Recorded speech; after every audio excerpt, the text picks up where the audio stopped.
Patrick had it down to, he just sent them their PowerPoints, and he had them all like a conference, but you don't even have to do that. They're ready whenever you want to go. Okay. Okay, welcome to our last weather discussion of the semester. We won't, of the year, actually. We won't be convening again till the 23rd of January, and even then, some of us won't. And I'm glad Professor Lang came, because I have a question for her that'll be part of what I discussed today. It'll be interesting to talk about this. So we won't meet again till the 23rd of January. So winter is on hold, at least in our discussing of it from now until then. But you know it doesn't care that we're not meeting on Fridays for a month. But I have a few things I want to talk about today. Let's start with looking at this. This is the whole week again, right, Pete? Yes. It's finally been a really active period. I mean, I guess I can't complain. The middle of November started to really get active, but of course, we have something to discuss. Our Saturday snow event from last week is worthy of discussion, and it's embedded in this. There it goes off the screen, but it's one thing after another over this part of the Northern Hemisphere. First of all, it's always interesting when the high latitudes look blue, and you know it's not clouds because there's nothing moving across. That's just because the air is so darn cold up there. So we've got a tremendous cold air outbreak occurring over very high latitudes, or a cold air pooling over high latitudes, and then finding its way southward as the week went on. And of course, we're going to have we've had a few cool days already. And so that's one aspect.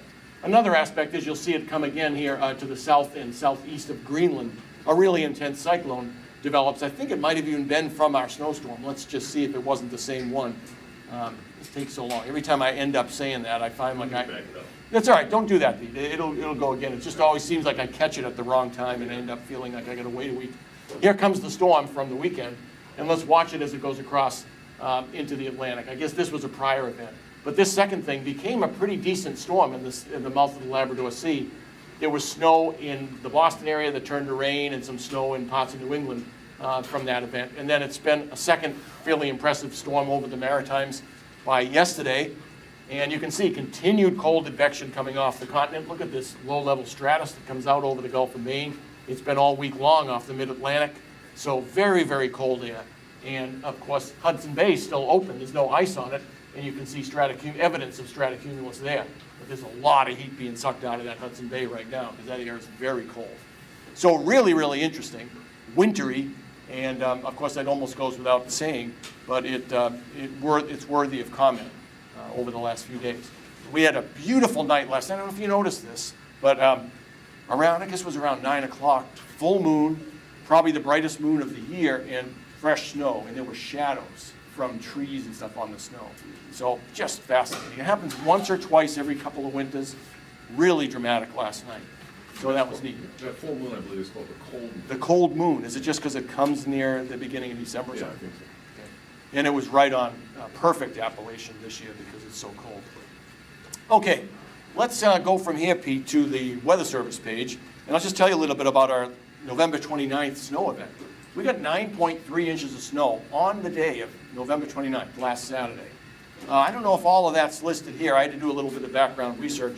When you add up what happened on Saturday night into Sunday morning, we ended up with 11.7 inches at the airport. So this is just broadly 8 to 12. We were almost 12 inches in Madison. I'll take my hat off to Professor Morgan, who was on top of this with the right amounts. He even, in a casual conversation, if it wasn't last week, it was the week before, I think there's going to be a low temperature of about -2 and 12 inches of snow. And he was off fractionally in both categories for what came with this event. So we had 11.7 inches of snow. Here are some, there it is, I guess. Weather Service at Milwaukee, 13, you can see, and some other places around 9 or 10. So that's pretty neat. Turns out, November 29, 2025 was the single snowiest November day in Madison history, at least back to 1939. So I don't know if we have any records that I could refer to that go past that, but that's a long time. So that's 86 years. The last time we had 10 or more inches of snow was a freaky event in March 25th, 2023. So it's 4 days after the equinox, we had 12.1 inches of slush. That wasn't particularly fun, but it was noteworthy and can't be discounted. But if you dismiss it, which we will for the time being, the last time we had 10 inches of snow was December 20th, 2012. So it's been more than a decade since we had this kind of weather in the right season. It's really nice. And then followed by blistering cold. And then we're not done with either, it looks like. Right, so another interesting thing about that is the snowiest event or single weather event, I think is what, 17.3. Oh, yeah, So, yeah. you know, I'm curious what those numbers look like between our most recent event and that 17.3 in terms of how, are they a lot of events bunched up in there? I mean, how close do we get? What's the spread? Yeah. For snow? There were, I looked at it, this is a great website I think I brought to the discussion before, and I don't have it handy now. It really does give you all those kind of things for single stations especially. 17.3 stands out. The next one is like 15.1, which was in the recent past, the last 20 years. And then I think you're into the 12-ish, 13 range. So there isn't very much competition at that higher echelon. It's rare. And also for our friends from the State Climatologist Office, is there a map that exists for Wisconsin that shows maximum snowfall totals for a single event at stations across the That'd be state? interesting, I don't know. Just kind of curious what that would look like. Yeah, because we were interested in a similar question yesterday in the context of one of our paper presentations in 452, which was detailing a fairly heavy snow event in eastern Colorado. And it struck me, thinking about it, you need a whole bunch of things to be right, and quite specifically right, to get 20-ish inches of snow in the Denver area. You have to have easterly flow, so you got to have some upslope component.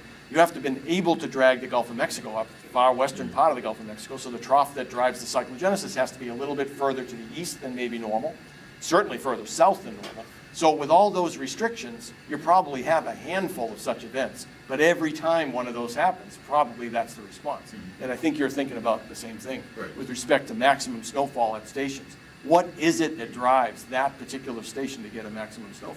It's a really interesting question. And for our state, it's not so much the lake effect stuff, which I call jokingly, I don't really take it seriously, fake effect snow, because it's not really, it's just cold air, wind, fetch. Yeah, that's all. That's not dynamical, right? Yeah, So no. It's something more interesting than that. So I'm curious what that looks like for the areas away from the lake. That being said, would I like to be in James Bay, Ontario today? Yes.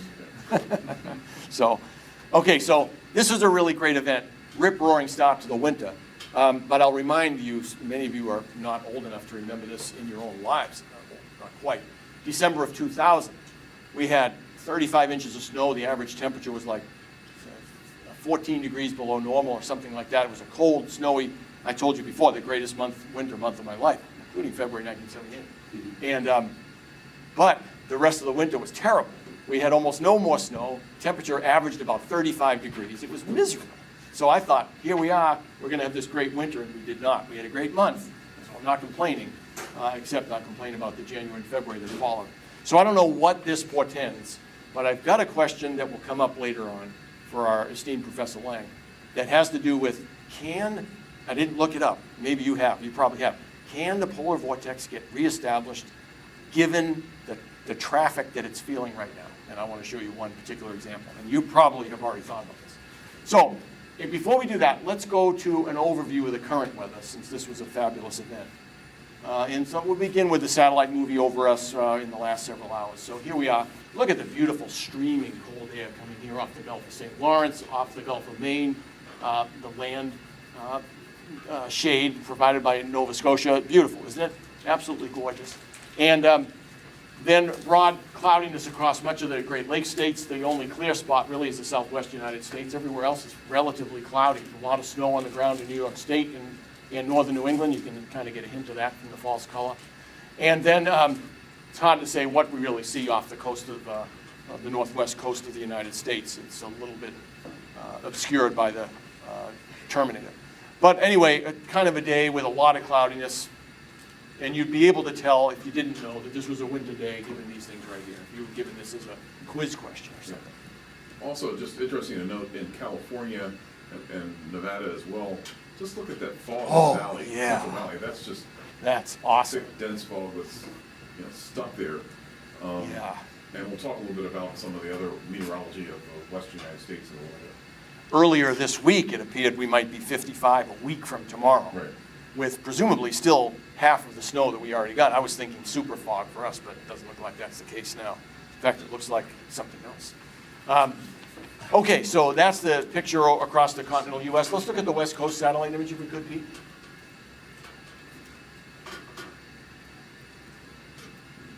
Yeah, here's Hawaii, and here's a river of clouds coming all the way up to high latitudes, not obviously connected to any particular weather disturbance, especially south of the Aleutians. Things are more active to the west. We'll see that in just a minute.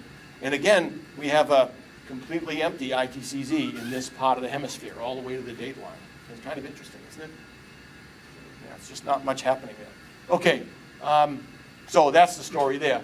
One sees how much area the cold air really occupies. Look at it in Alaska. This is not moving, okay? So that's just entrenched cold air, bitterly cold air, and it spreads all the way across the cap of North America. So pretty impressive. Okay. Can we look at the national radar? There's a lot of clouds. We don't know what's precipitating, so let's take a look at that. Only a little bit of it. So we get a little bit of snow shower activity, presumably, to our west. Maybe we'll be visited by some of that today. We saw that larger cloud swath across the southeastern United States. That's pockmarked with moderate, perhaps sometimes convective showers here in southern Georgia, coming across the panhandle of Florida and off the coast of the Carolinas. And then some precipitation in northwesterly flow in the Pacific Northwest, particularly the state of Oregon. So that's interesting. It's showery, but concentrated in and around the eastern portion of that state. And so that's about it for precipitation across the country. You notice not very much lake effect precipitation. I think it's just because of the fetch of the winds. And we'll see that when we go to some of our upper level charts. So let's start with the 500 millibar map from this morning. And yes, of course, the eponymous super peaks. This is 12Z this morning. I'll just call your attention to the temperature here in Newfoundland, minus 37. We're about to deploy to Goose Bay, where temperatures are in the minus 40 range right now at 500 millibars. It doesn't usually get much colder than that at 500 millibars. We have minus 46 in northern Ontario, and that might be about as cold as you ever see. Is there a minus 50? Where your thumb was. Oh, right here, James Bay. Minus 50. That's probably the center of the coldest air we've seen all season long. And maybe will stand up to be the coldest air at 500 millibars all season long. It's not impossible. So that's just incredible. And is there another minus 50 over? No, there isn't. It's only minus 30s and 40s across Alaska and the archipelago. So that's pretty good. I don't know the last time I've seen minus 50 at 500 millibars. I'm honestly telling you the truth on that. So pretty incredible. Very sharp upper trough right off of Newfoundland, and then the straight flow poleward into the Labrador Sea. We saw some evidence of that in the clouds. A broad scale trough across the continental United States. Downstream of it is weak forcing for ascent, and that's probably contributing to some of the cloudiness over the lake states. And then just this broad baroclinicity across Western Canada, where you go from minus 17 on the British Columbia coast to minus 37, near Yellowknife, Northwest Territories. That's a lot of distance, but pretty substantial temperature contrast, maybe concentrated on the southwestern side of it. Okay. So broad structures of troughs, ridges, and baroclinicity here, but no particularly evident short waves that seem to have any weather associated with them. So just off the coast of British Columbia, there is, at least in the analysis, that short wave. Yeah, this one You can here. see a hint of it in the west coast ob. That's the wind a little bit south and west. Not that one, the one further to the north. Oh, yeah, right there. Yeah. No, yeah. So for those winds, and there's also a trough that's over Alaska, and those will play no pun intended, pivotal role in what happens over the weekend, Saturday night into Sunday, believe it or not. Oh, that's interesting. And the other one that catches my eye now is the one in the northern part of Manitoba and Saskatchewan, and that's got some cold convection associated with it. So that one probably sharpens up a little bit too as it makes its way southeastward. So there's a couple of different features in the flow that stand to develop. So yeah, I'm looking forward to hearing what you say about those. Can we go to 850 millibars? So at 850, we've got this fairly impressive disturbance right over Newfoundland. Not surprisingly, it's related to that upper disturbance we were just talking about. Look at the baroclinic structure. Very strong temperature contrast off the coast. It's not really concentrated frontally. There's not much of a trough. And then there's a little bit of a warm frontal looking signature. Here's the strong cold advection associated with the wave that's over the central part of Canada. and you've got minus 28 at Yellowknife at 850. Strong cold advection, fairly uniform cold advection, but nonetheless strong cold advection. And you know, I don't know what stops it from making its way towards us a little bit. Maybe we get a glancing blow, but I don't think that's the case. And then there's the little cyclone, a reflection of the upper level wave off the coast of British Columbia. It does not have a well-organized thermal structure associated with it at 850. Okay, so a lot of cold air around. Pretty interesting. 300 millibars be the last stop, maybe, Pete? And at 300 millibars, man, we have this 163 knot jet roaring off. It's just south of New England. We're going to take a cross-section through this in just a second. You're going to be surprised. I was. Maybe you won't be surprised. I was. And then 186 knot jet in anticyclonic curvature right off the west coast. So a couple of really potent jet features. I want to see at 250, or let's go to 200 to make it even stronger than that, if the same features appear at 200 millibars. Not so much. So this feature off the northeast coast of North America is weaker at 200 millibars. So it's probably not really a particularly strong subtropical component to it, surprisingly, given its trajectory. And the same seems to be true with this feature in the anticyclonic curvature off the northwest coast. The wind speed's weaker at 200 than it was at 300. Often that means that it was a polar jet core that you were looking at 300 millibars. Can we go to the tropical tidbits? I didn't pull this up because it's the only place we can draw the cross-section on the fly. So let's go to the region of North Atlantic. And then we got to go back, or forward, I guess. No, we got to go back to a different. Can we get the most? Should be 12. Okay, we can do this one. Sorry, yeah, we're okay. Upper dynamics. Let's take a look at what the jet looks like before we draw a cross section. Yeah, 200 millibar wind will work. So that's a pretty strong jet. And let's draw a cross section right through there. Very often when you see this kind of a isolated wind speed maxima, you expect that you're going to see some interesting structure of the tropopause in 3D. But watch this. Don't fail me now. I looked at this before. Well, it's a little bit more impressive than I saw in the prior model run valid at a prior time. But this is not a really robust tropopause fold. It's a really wimpy looking one for a jet that's in the 150 knot range or something like that. What is the actual? Well, yeah, this is 150 knot ice attack right there. So, and there's a 160 right in the middle. So that's kind of a weak looking structure for such an impressive jet. And I think it's a function of just the fact that the air is just so darn cold here. That's where all the vertical shear is coming from. It's not really coming from having tilted horizontal shear into the vertical. So it's not, the jet strength is not a product of upper frontogenesis in this case, as much as it is a product of just the extraordinary temperature contrast that's provided a strong baroclinic zone, but not concentrated one, and therefore substantial vertical shear. So kind of an interesting picture here that testifies to how intense the cold actually is just to the north, near point A. So I found that somewhat interesting. Then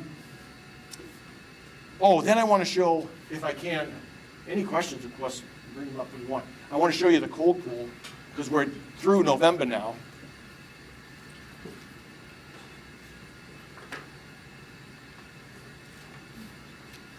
Look at how fast that goes now. Isn't that crazy? So this is the time series from September 1 to November 30th. We ended up being the 9th warmest September 1 to November 30th of all time. And weak sauce. Last year we were the warmest ever. So watch this.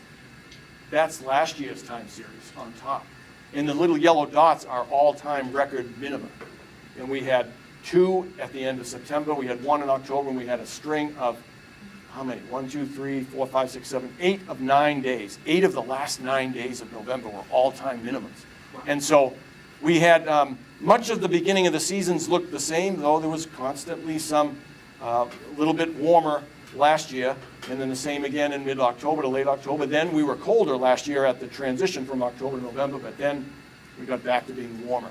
So it just suggests that, you know, if you looked at those 2 lines independently, you probably couldn't distinguish them, but they add up to something substantially different in terms of the long-term average.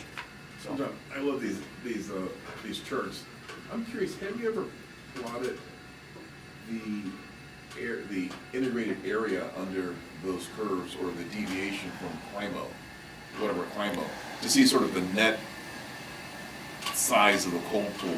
Another measure, because you can say one particular day is the coldest, but if you want to say the integrated over the season.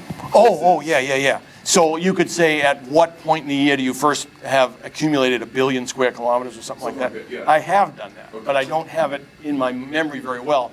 I know that the date at which, if you start September 1, the date at which the integrated area is 1 billion or more has come back on the calendar year. From, it used to be late October, till late October in the 50s. Now it's the second week of October. So that is similar to what you're seeing here, I guess. There's a million, we got to talk about this. There's a lot of ways to have fun with this data. But this is the warmest year ever is the gray line, and that was just last year. And then this one's 9th. It falls 8 places, but doesn't look that much different. But it's different in a couple of intervals that matter. So it's kind of interesting. But yeah, we have to talk about that. That would be fun. Okay, one last thing. I want to show Alicia Bentley's maps from the 4th and 5th of December in the Pacific region. So that's a lot to digest at once. I appreciate it. We'll go to the North Pacific. Yeah. And let's go back to the 4th of December. We can go just backwards. I don't care if it's a forecast or if it's an analysis. Okay, one more or two more. So we got this tremendous event developing. This is already an intense cyclone, kind of at the exit region of the jet, but there's obviously some cyclonic curvature there and strongly baroclinic flow. I'm trying to get the map to come out for you. There's a lot of black lines on here. Here's Japan. Hokkaido is right there, I think. Where's Kamchatka? I can't see it. There's too many black lines. Right. Yeah. Right here? Okay, that's a Kamchatka. Further east? No, to the northeast. I think. Can you go back several more days, Pete, so it gets less cloudy there? Okay, right here. Here we are. Here's Kamchatka. Okay, let's go forward. Yeah, it's hard to see, isn't it? So we see this. Keep going forward, thanks. So here comes our big event. So this is an intense cyclone, and I want to show you the Himawari, a satellite movie of it in just a minute, from the 4th to the 5th of December, where right now it's 0 on the 4th. So this cyclone is going to race poleward. And here's the Philippines. So let's go a couple more times forward. Look at that. Goes down to 952 millibars or something like that. Look at this big jet that gets created, probably in the diabatic heating of the cloud head. But it's all straight poleward along whatever that longitude is, 160 degrees east. And I'll show you in the satellite, what happens is some sort of stream of moisture from the tropical South Pacific to the Philippines gets involved in this thing. Now, Andrea, here's what I was wondering about. Does this keep going, Pete? Look at the ridge that gets built there. I'm not even looking at the ridge, actually. I'm looking at just the position of the jet, and it's anticyclonically curved. So one presumes there's a big ridge there. We verified this independently at 500 millibars. Does that start to have an impact on the whole vortex? This is a really good question. I have a plot. I don't know if we could get to it, but it gets at the vertical structure Yeah. of this ridge Okay. and the upstream trough. So a little bit. The answer is yes. it Okay. does. So anytime, the way that you want to think about it, the way that you can identify if a particular setup is actually impacting the stratosphere is to think about the meridional heat flux, and that's a proxy for how much of the vertical component of the heat velocity is actually going from the troposphere To the stratosphere. Okay. And so the way that you want to think about that is really thinking about it at or just above the jet level. Okay. And you want it to be at a scale large enough, because really by the time you get to the punching of the stratospheric vortex, you're really only thinking about the planetary scale waves. So sometimes these synoptic scale waves, they can still have that impact on the stratosphere, but it's really only going to be contained in the lower stratosphere. Okay. And we can get these what we basically wave reflection events, where you get this upward component of the group velocity, and then it's reflected back down into the troposphere. And we're actually in one of those periods where we're getting this wave reflection event. And if you think about, typically baroclinic waves tilt westward with height. In a wave reflection event, you can actually see them tilt eastward with height. So the wave group velocity is actually pointed downward, and you get this downward flux of the wave activity, and it can converge in the troposphere and amplify the flow at the tropopause. And that's essentially what's going on over the last couple of days, is that we're getting this wave reflection. So everything that's happening over sort of Siberia Yeah. is producing this upward pulse, like you were hinting at, and then we're getting the downward, like, wave train part of that over North America. So it's a weird, Wow. weird setup. Yeah. But I have an animation. It's kind of complicated. It's on Confluence, yeah. And I think it's from yesterday's forecast, not today's. Somewhere in there was a 968 millibar isobar, and there were 4 or 5 or 6 more 4 millibar increment isobars inside of that. So this is the So beast. if you nurture instead of forecast all capital, and then plots.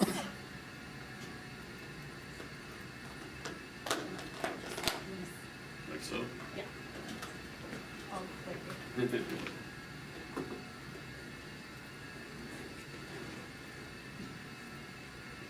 So this is, I know it's tiny, but we're gonna focus on this first. And what this is, it's a vertical cross-section going from 0 degrees longitude through 180 all the way back to 0. So it's across the northern hemisphere. And what you're looking at in the reds and blues is basically where the troughs and ridges are. And we're going from this, only this section is the troposphere. So, you know, everything we're talking about is happening here. And you can see the big, it's averaged between 45 and 75 north. So really we're trying to find the big, large-scale wave structures. So this is our ridge that is developing in the Pacific. Yeah. This is that upstream trough, and so between the two, this is our little cyclone that developed. It's like starting at the surface, tilts westward with height into the troposphere, and it's connected to this big trough in the stratosphere. Wow. But what's happening downstream over the Atlantic is we're getting this like eastward tilt with this structure. At the very beginning, this is a big forecast that goes really far into the animation, but this is the large scale structure. And so there is a connection. That's Wow. the big takeaway. So let me ask you a follow-up. If the stratospheric polar vortex is in a weakened state before this all begins, does it make it harder to get itself repaired and ready for the winter? Or so it stays in a debilitated state a little longer than it might have otherwise? That's a hard one. Okay. So Because it's not always the one or the other. We're in like peak long wave radiated cooling, and that's how the polar vortex forms. So we're still in the period of the winter where it can like recover pretty quickly. Oh, okay, okay. Yeah, and so the next line over, this blue line with the little 17, 18. This one here?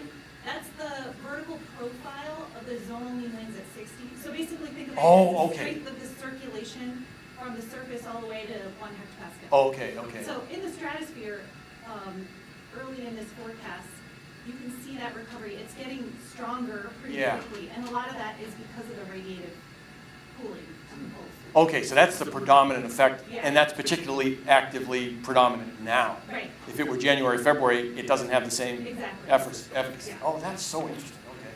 All right, thanks. Thank you so much for that. And that's, let's just show the Himawari the satellite movie. I tried to get an examination of this, just, you know, we've been talking about things like atmospheric rivers and whatnot occasionally here. This is a 23-hour animation that ends at about 17Z. It's a little too late, but you can't do better than that. But you'll see, here's the beast up over north of Kamchatka. But look at where the cloud stream comes from. The Philippines. This is all convective. And I thought to myself, you know, we're in a La Nina right now, so the western Pacific's warmer than normal. And so is the Kuroshio current. I'll show you that in just a second. Is it possible that under those conditions for the surface boundary and conditions that dictate, you know, rapid development at higher latitudes, that you drag more and more, or an unusual amount of water substance for an unusual amount of latent heat release in the cloud head of an unusually intense cyclone, and it therefore has an unusual impact on the stratospheric polar vortex. So is there any correlation? This is my other question for you, Andre. I'm sorry I'm putting you on trial here. Is there any correlation between early season weakness in the polar vortex and La Nina conditions? That's a good question. So I don't know if we've really dug in that far about early season versus late season. Yeah. But there is a connection between La Nina and the stratosphere in midwinter. Oh, okay. Because if we could go to the, so you can see it, but not in a very good way. If we can just see the current, maybe it's that one, B. I think it's this one here. I brought up the temperatures over the Pacific. Further east, or further right, Oh, maybe. right there, no, would have been right there. Yeah, that one, that's it. So here's the, Sorry. yeah, that's right. Here's the La Nina conditions off the coast of Peru and into the central Pacific. It's cooler than normal by about 2 degrees or so. And then warmer than normal over the Philippines and certainly out from the Curacao into the central Pacific. So it makes me wonder if the active storm track is able to involve more water vapor than it could in a normal year.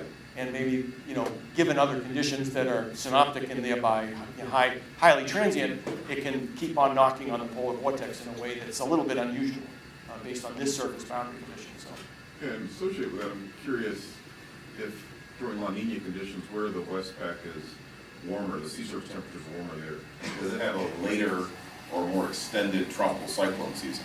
Oh, Because yeah. those cloud heads that you saw there look like. They sure did, recent didn't they? tropical cyclones. They did, like something you'd see in September or October. Yeah, that's right. I agree with that. So, anyway, that's some things that I was thinking about today with respect to what I was looking at in the weather map. So. We could keep this up, actually. Thanks, Andrea. Thanks. Mike. Oh, yeah. So one of the things that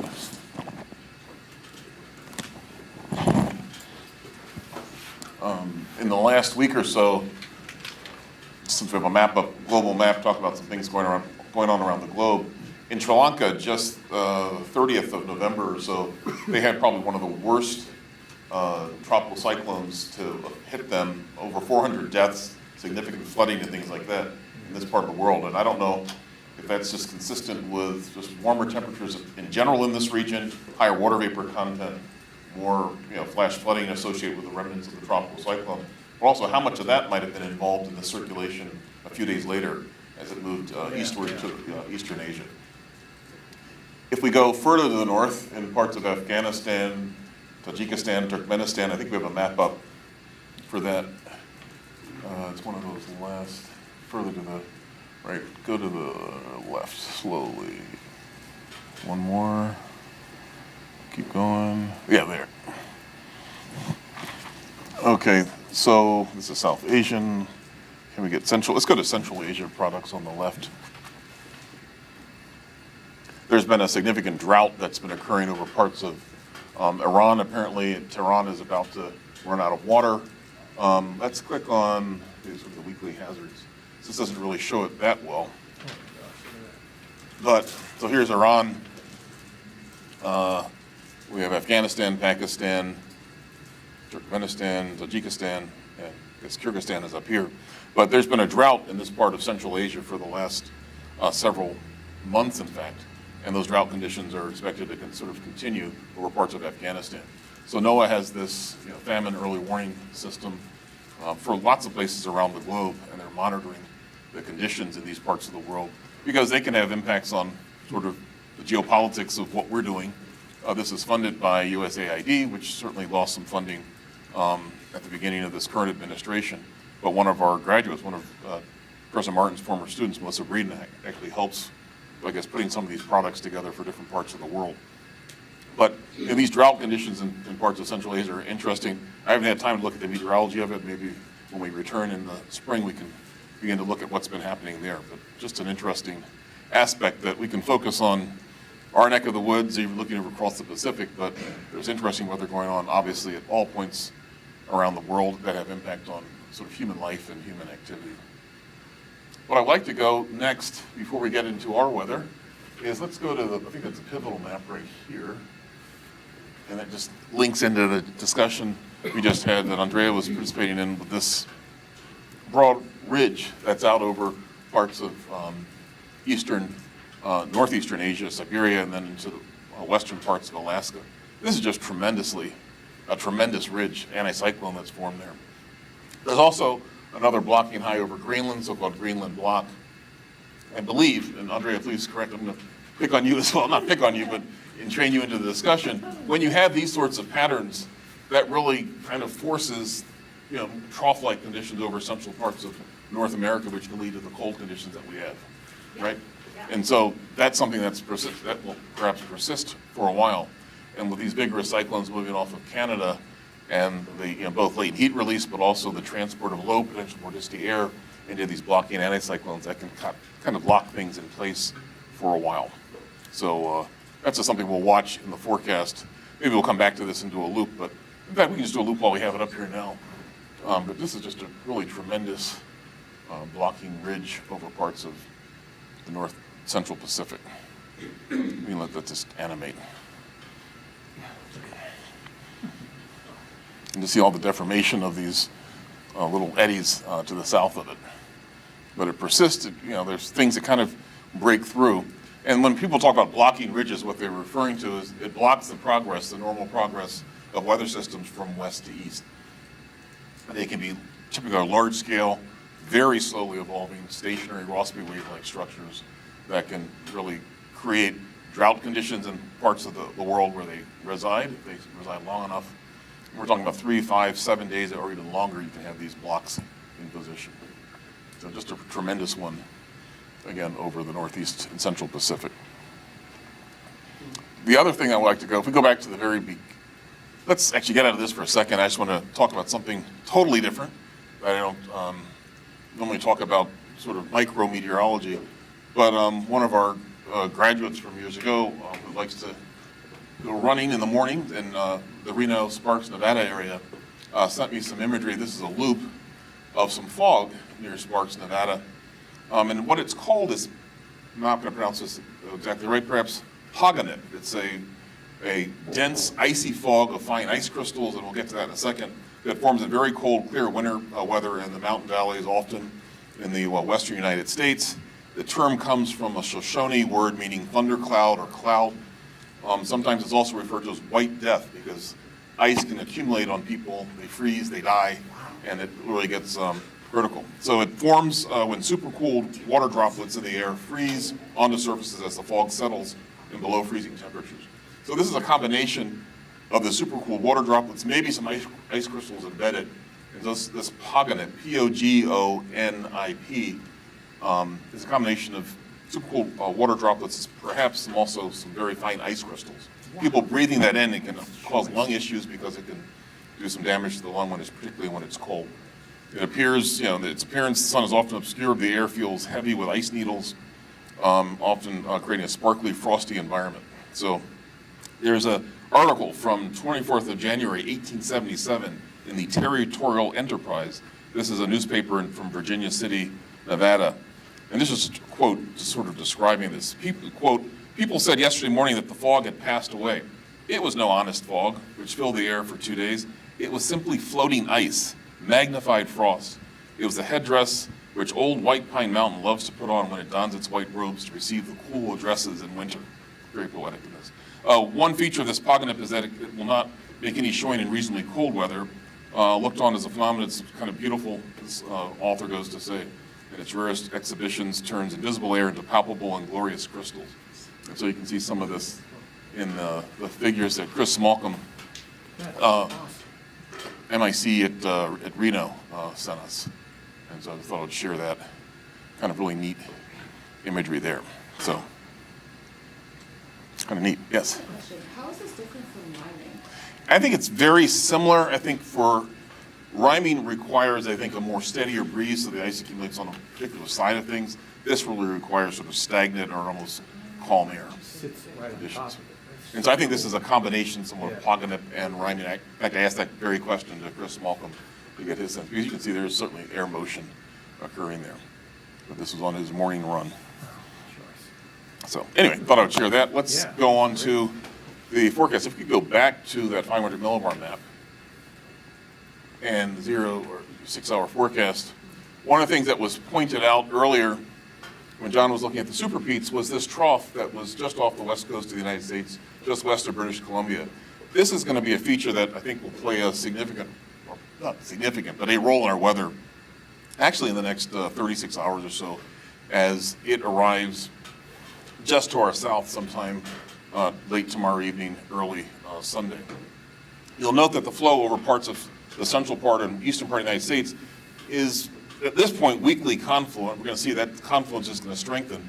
So any of these vortical-like disturbances as they move into that region are going to kind of get squashed. And I think one of the issues is going to be, or one of the challenges is going to be, how quickly does this get squashed before it produces precipitation, or its precipitation-producing processes are sort of eroded, because that upper trough gets weakened, it gets flattened, the curvature decreases, its ability to do anything with the surface temperature patterns to begin advecting temperature around to create frontogenesis will also weaken, and we'll see that in the forecast. We have a weak trough that's going to pass by us today that could give us just a little bit of precipitation, some snowfall. But I think it's this feature as well as this trough that's all the way up in Alaska. The timing of the interactions of these, I think, are going to be critical in determining how much snow we get in the short range, i.e. in the next 48 hours. And then beyond that, we'll look at some more snow by midweek. Let's go to Kai, please, Pete. Take a quick look at some things. Now we'll go down to the meteorograms. I hope by the time we get past winter break, this will be fixed. But I just haven't had time to deal with it. So here's our temperature trace. So temperature's relatively mild this afternoon, maybe getting up into the, he's probably add a few degrees to this, about mid-20s perhaps.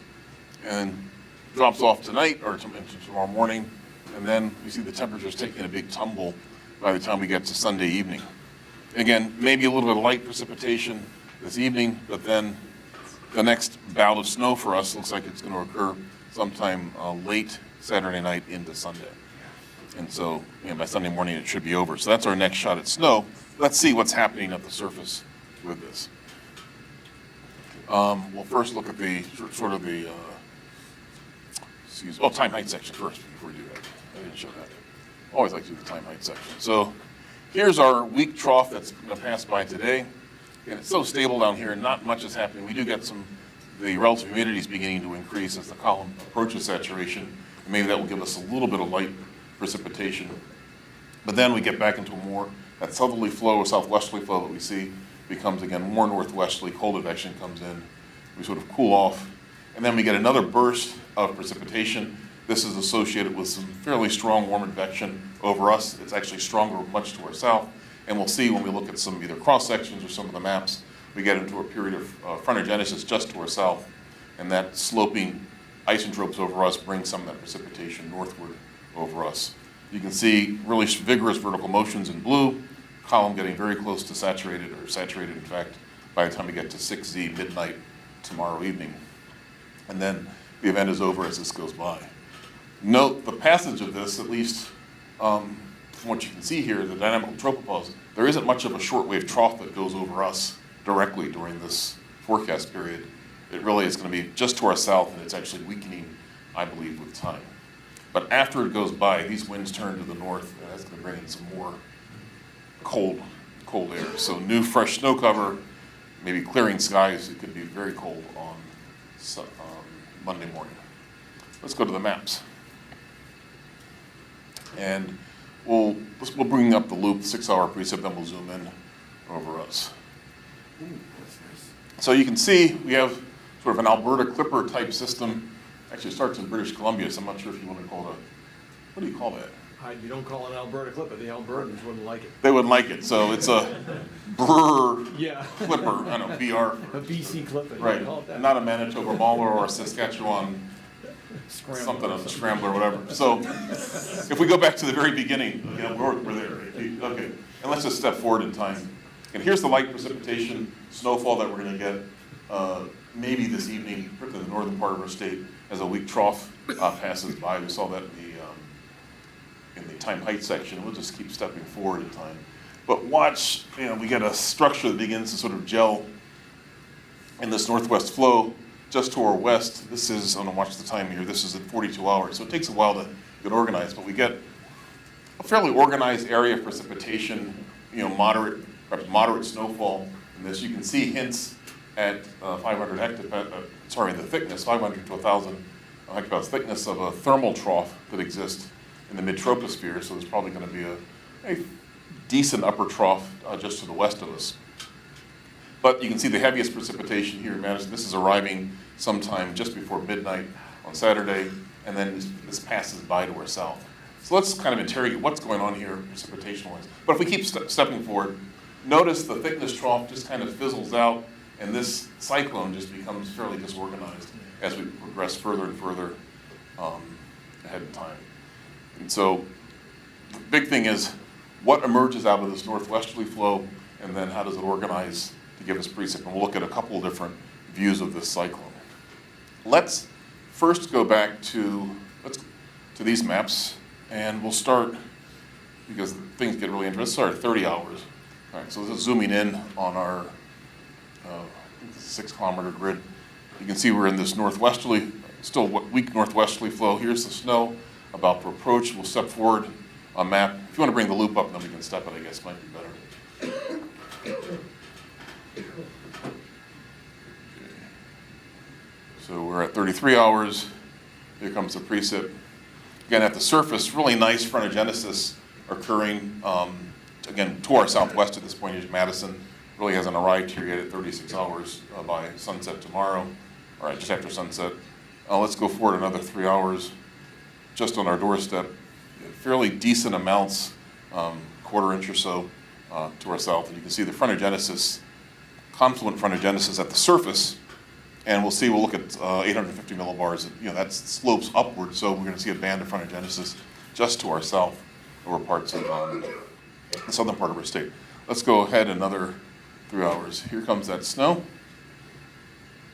But you can also see the flow is becoming less frontogenetical and just more,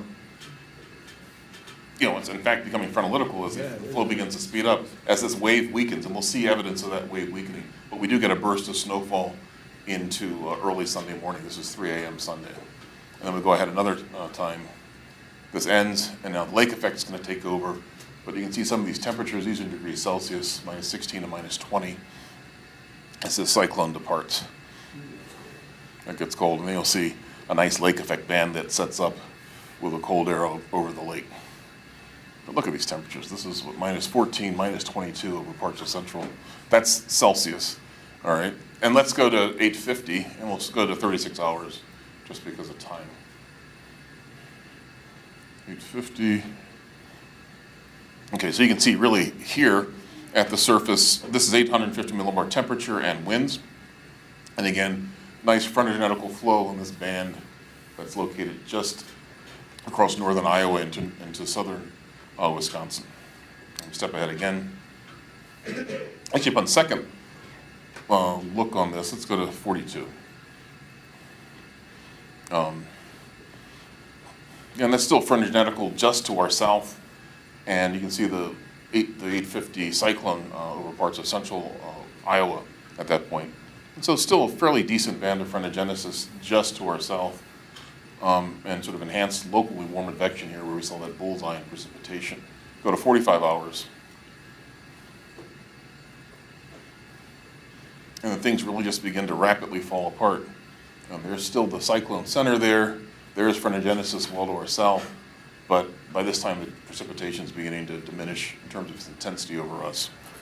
Unfortunately, I don't have a 700 millibar map to see just how far northward this frontogenesis extends. But John, only looking at one level, but at 850, would you think with this sloping isentropic pattern, that precip would probably still reach a little bit? I think so, yeah. It's To probably us. pretty shallowly sloped, being on the eastern side of the cyclone. Yeah. And then we go finally to 48 hours. By then, it's just about over. I think it's the cold air is The rushing in. cyclone's turned into mostly a shear line. Isn't Yeah, that interesting? right. Yeah. So that's why on. So what's happening to the cyclone? Let's go to the 500 millibar vorticity and heights, and we'll do the loop, bring the loop up. Michigan waller. That could be it. So here is, let's get the time right. That's at 48 hours. Go back a couple steps. And we're going to look at a couple different depictions of this. So in this mess of 500 millibar vorticity that we see coming in this northwesterly flow from British Columbia, initially into the northern plains. Again, there's a hint of a trough here. It's not the most robust one. Let's go a step ahead. It's like it's sharpening up a little bit. Vorticity is getting a little bit more conglomerated. some curvature here, but again, the flow is broadly, I'd say confluent, so this is just gonna get kind of sheared out, stretched out as it moves forward. On the backside of this, there's some nice NVA, but this is really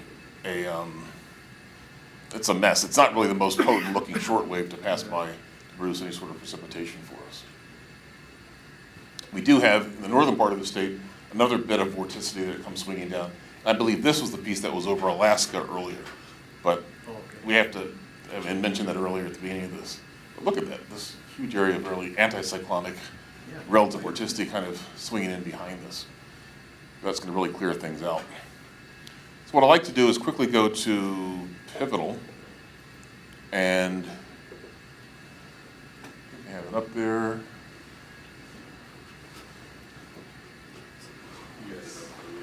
There, and we'll change the view to, let's just go Midwest. We'll go regional. We'll click over on our area. And we'll go to, let's go to 42 hours. And let's look at, compare model loops here. And that's 42 hours, okay. That's not what I was thinking it was gonna look like. That's all right. First go to the NAM. I think the NAM actually had something very different. Look at this. So the NAM has a much more interesting looking structure. By the way, the WRF model run that I just showed you was initialized with the NAM, not the GFS.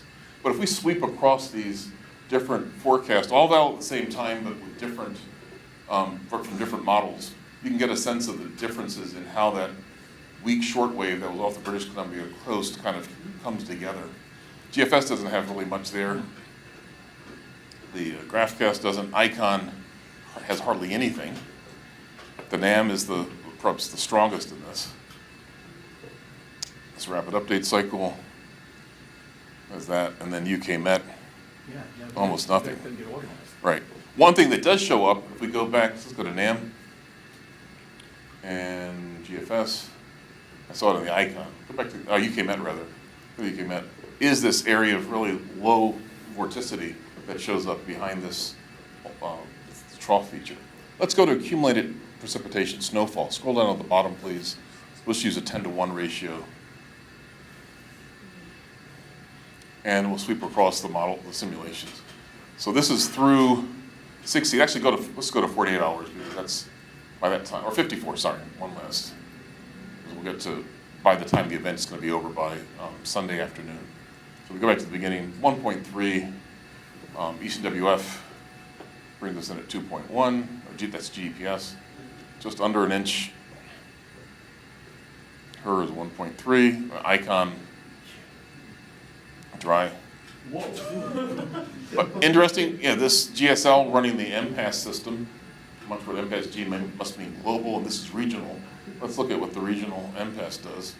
4.3, and that's again a 10-to-1 ratio. It's probably going to be a higher ratio because it's drier. NSSL is running the MPAS, 4.7. And here's the NAM, about 2 inches. 3-kilometer NAM is a little bit less than that, but you can see how the intensity of the accumulated precipitation really falls off as we move eastward, as the weather system moves eastward.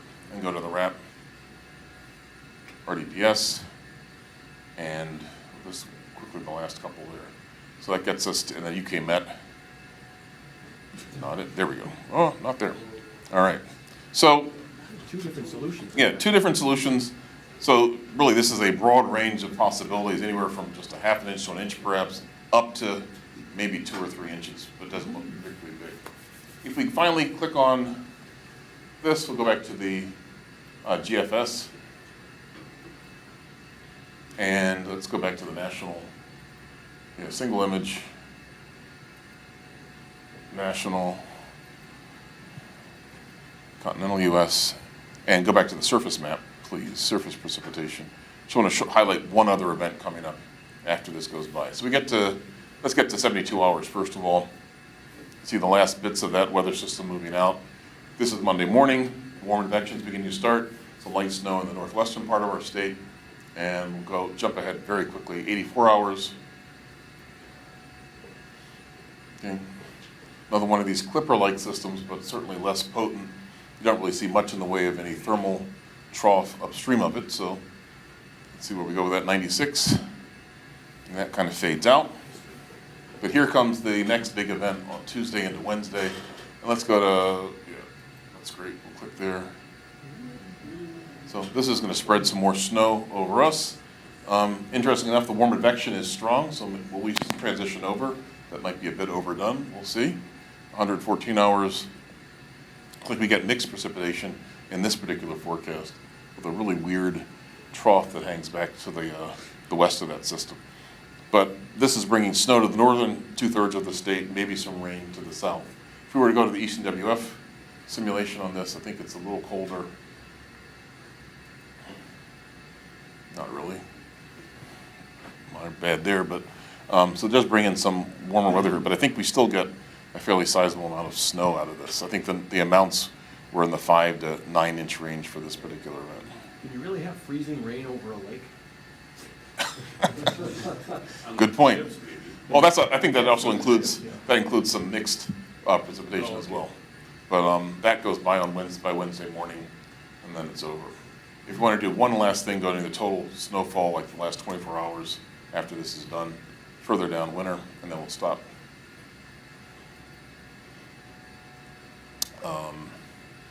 And then we'll just look at the selection of model runs for this next event.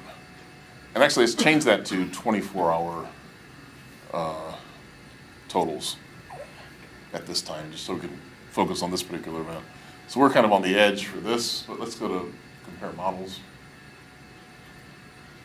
Kind of drag that across. The AFS gets us a little bit colder and a bit of snow. There's East WF. Canadian model has the band further to the north, all to the north. So does GFS. Icon is a little bit further south, and then the UK Met. Something's missing. I don't say it's not zero. I wouldn't worry about that, John. There'll be something. I'm worried already, so if you would only Right. add to my worry. But here's the thing. This is my forecasting rule for snow. If we were perfectly aligned along this maximum band right now, and we're looking at a midweek forecast, if it's perfect now, it's probably it's gonna deviate from perfection. So, I think we still have a ways to go. And one of the competing things is, if you look at the current snow cover, it extends all the way down to northern Illinois. And so warming that air, moving up over, sort of removing that snow boundary is going to take some energy. And so if the models are underestimated, I don't know how well they do these days, that could, one, divert the storm track a little bit further to the south, but also keep us a little bit colder. Yeah. So there's a possibility there. Any case, it's been a great semester. We have more snow to go in January and February. You can almost count on that. Bring it on, or bring on the warm weather. Some people are probably cheering that on at this point. But it's been great. Thanks, Pete. Thanks, John. Thanks, Andrea. Thanks for all the questions over the semester. Have a wonderful exam week coming up in the next couple weeks. Thanks.